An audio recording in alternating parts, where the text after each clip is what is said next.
많은 사람들이 생각하고 있는 것들이 머리에서 기억을 담당하는 부분은 해마다 라는 것은 대부분 좀 알고 계신 분들이 있더라고요.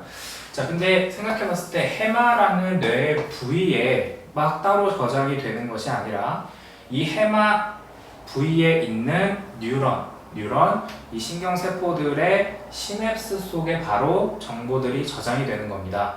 다른 말로 뇌에 여러 가지 부위들이 있을 수 있겠죠. 우리가 말을 하거나 듣는 영역인 브로니카, 베르케 영역 같은 경우에 그 부분에 있는 뉴런과 신경세포 속에 그 해당되는 내용들이 저장되어 있고 신경 전달 물질을 통해서 각각의 기능들을 구현한다 라고 생각하시면 되는데요. 자, 우리가 이제 살펴볼 부분은 이제 공부법과 밀접하게 되어 있는 기억이라는 부분을 볼 거기 때문에 저희는 해마라는 뇌 부위 속에 있는 뉴런과 시냅스들의 얘기를 진행하고 있습니다. 자, 일단은 시냅스의 결합이라는 것은 다른 말로 얘기하면 시냅스끼리 결합하거나 이 시냅스가 여러 가지로 생기는 게 바로 정보의 양을 결정합니다. 그래서 우리가 시냅스들이 여러 가지가 형성된다는 얘기는 바로 머릿속에 들어온 정보가 많다라는 뜻인데요.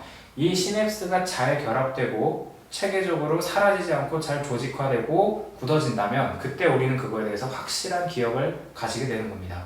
그래서 우리는 이 시냅스의 결합, 다른 말로 강화라는 것들에 대해서 집중적으로 살펴볼 건데요. 어떻게 하면 시냅스를 강화할 수 있는가? 이 얘기는 어떻게 하면 우리가 잘 기억할 수 있는가? 배운 것을 효과적으로 오랜 시간 나의 것으로 숙지할 수 있는가에 대한 부분과 같은 부분입니다. 단어 암기라던가 아니면 공부해서 외우실 때 대부분 눈으로 이렇게 쭉 보시고 책 덮고 내가 배운 게 맞나 머릿속으로 떠올리셨다가 다시 눈으로 보고 이렇게 하시는 분들이 되게 많을 겁니다.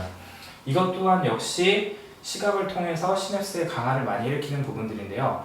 보다 더 효과적으로 할 때는 바로 촉각을 이용하는 거죠. 촉각을 이용한다는 얘기는 글을 써보는 겁니다. 글을 쓰는 건데 글을 쓰는 것에 대해서 어떻게 글을 쓰는가에 대한 것들을 살펴보면 바로 손으로 자신이 직접 쓰는 거죠. 최근에 여러 가지 공부법들에 대해서 얘기가 나오다가 이제 대학생들한테 이제 그러한 얘기들을 많이 하는 경우도 많이 봤습니다. 노트북으로 내용들을 필기하는 거랑 손으로 필기하는 거랑 어느 게 좋나요? 이제 이런 것들에 대해서 재미있는 동영상이 많이 나오는데, 자, 사이콜러지라는 임팩트 팩터가 높은 그 심리학 저널에 보면은 이런 연구를 실질적으로 진행한 게 있습니다.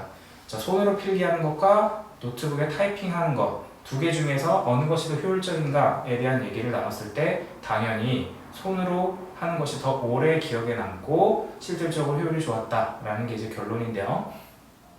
우리가 이제 타이핑을 한다는 것과 손으로 직접 쓴다는 거의 큰 차이는 바로 이 촉각에 대한 내용을 얼마나 잘 이해하고 그 의미를 붙느냐라는 얘기가 됩니다.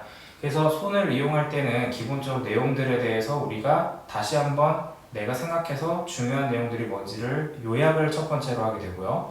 그 다음에 두 번째로는 천천히 쓰면서 그거에 대해서 계속 눈과 손을 이용해서 그 정보를 집중적으로 바라보게 된다는 거죠. 그러면 추가적으로 청각까지 이용하면 베스트가 되겠죠. 청각은 두 가지 방법으로 하나씩 나눠볼 수 있는데요. 첫 번째로는 배운 내용을 자기 목소리로 진짜 핸드폰으로 녹음해서 그냥 그걸 틀어도 길 가다가 mp3 파일로 그걸 듣습니다. 듣는 것만으로도 효율은 좋습니다. 한때 이런 공부법으로 유명했던 게 자기 전에 영어 테이프 계속 듣는 거죠. 근데 왜 하필 자기 전이었을까? 다음 컨텐츠에 넘어갈 때 해당 부분을 또 새롭게 말씀을 드릴 텐데요. 말하면서 하기입니다. 손으로 쓰고 말하면서 내용들을 눈으로 집중해서 보면서 공부를 하면 이 시냅스의 강화가 두세 배는 일어납니다. 더욱더 견고하게 해당하는 내용들이 머릿속에 강하게 기억이 되고 남는다는 얘기죠.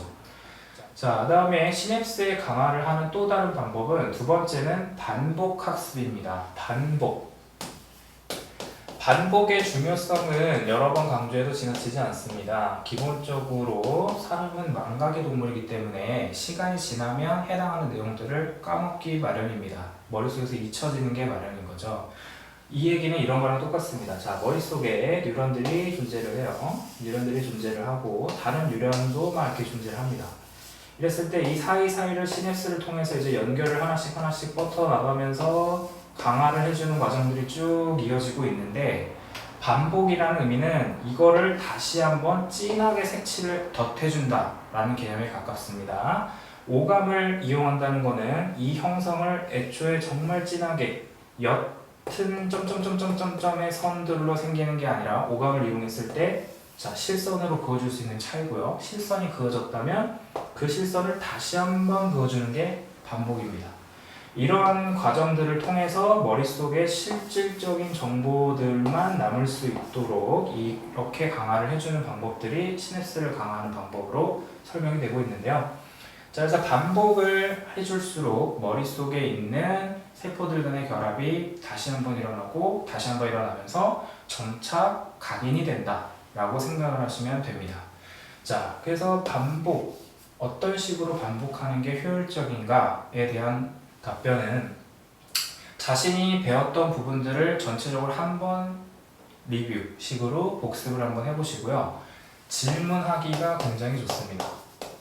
가령 한 단원에서 어떠한 주제, A라는 주제에 대해서 공부를 하셨다면 A라는 주제에 해당하는 내용들은 뭐 있었지? 라고 하면서 해당 내용을 한번 쭉 적어보시고요. 각각의 소분류의 카테고리별로 그럼 A라는 걸 이루기 위해서는 뭐가 필요했지? A라는 게 왜 등장하게 됐지? 그럼 A의 정의는 뭐지? 의미는 뭐지? 이런 식으로 하나씩 역으로 질문해 가면서 이 A라는 주제에 대해서 얘가 결국은 어떤 아이였는지를 자문자답하면서 나의 내용들을 하나씩 나의 것으로 반복해 가면서 학습했을 때 가장 효과적인 기억들로 머릿속에 남게 된다라는 것입니다. 자, 그래서 오늘은 이 시냅스 강화를 통해서 어떻게 하면 머릿속에 확실하게 내용들을 기억을 남길 수 있는가에 대한 부분들을 쭉 살펴봤는데요. 자, 다음번에 살펴볼 부분은 바로 아까 전에 청각에 듣는 것에서 잠깐 설명드렸던 자기 전에 들었을 때 왜 머릿속에 효과가 좋았을까라는 부분, 바로 수면에 대한 얘기를 드리려고 합니다.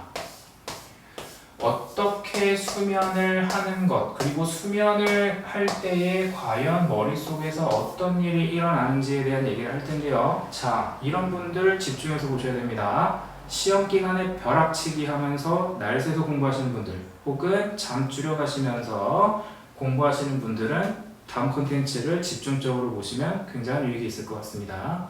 자, 오늘은 여기까지 마치고 다음 콘텐츠 수면으로 또 찾아뵙겠습니다. 감사합니다.